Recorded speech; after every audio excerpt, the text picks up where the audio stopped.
I didn't see it at the time, how many of us do, but it all started back in January, a few days into the new year, when I felt compelled to sit down and take stock, as on occasion I feel the need to do.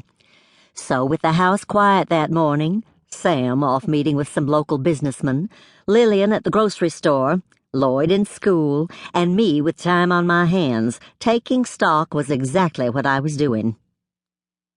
Now, I'm not talking about counting up assets and debits in a portfolio.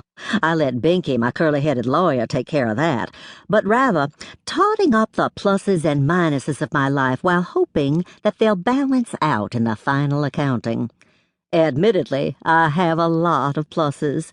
Lloyd, Sam, Lillian, Hazel Marie, I could go on, but I also have a lot of minuses, like stubbornness, self-centeredness, a tendency to jump into the problems of other people all for their own good, but still, and a certain impetuosity when action is called for.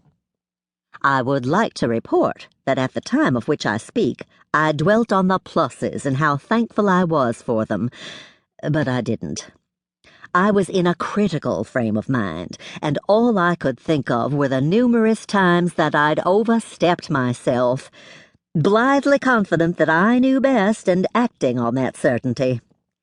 Even as I inwardly cringed at the remembrance of some of my rasher moments, I could also comfort myself with the fact that only a few of them had actually made things worse. I will concede, however, that my recollections can, on occasion, be a tiny bit selective. But that in itself is a gift, an asset, if you will, for who among us could live with our character defects constantly in the forefront? I know I couldn't face a day with mine uppermost in mind. I have to keep them safely stored in a mental box, opening it only when I feel the need to take stock, then quickly storing them away again.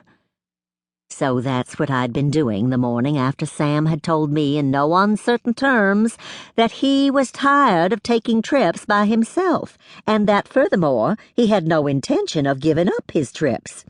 In other words, he meant for me to go with him, and right there I had to add another minus to my debit list. I was too self-centered to put his desires above my own, but I'll tell you the truth. I did not want to go traipsing all over the world. "But you'd love it, Julia," he'd said. "Think of all the places we could go. Ireland, for example. Wouldn't you like to go there? Or we could do a cathedral tour in Europe, or a tour of the great houses of England, or what about Rome or Paris?" Yes, and what would we have when we got back? Aching feet and a bunch of pictures with nowhere to put them. Memories, honey.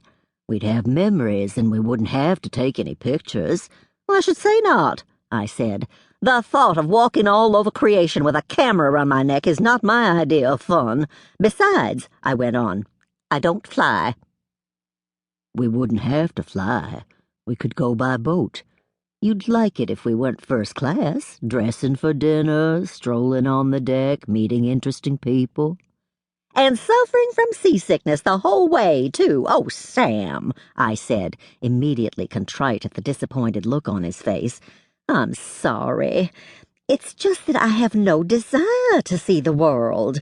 I like it right here, doing the same things every day. The daily routine reassures me, while constant change disturbs my equilibrium. But I know you love to travel, and I wouldn't discourage you from it for anything." "No, you wouldn't, but I'd enjoy it so much more if you were enjoying it with me. And I think you would if you'd just try it. We could start with a few short trips to get you used to being away. We could take the Amtrak Crescent to New Orleans, for instance, or take it the other way around and go to New York, see some Broadway shows, go to museums, do a little shopping." "Well, you're getting closer," I said with a smile to show I was teasing. "What about a Sunday afternoon drive? Wouldn't that suffice?" "And see what?" "Oh, there are waterfalls around, and fruit stands, and motorcycle convoys, maybe a fireworks stand, and we'd be home by dark." Sam laughed. "You just don't want to leave home." "That's right. I like it here." "Well, I like to try."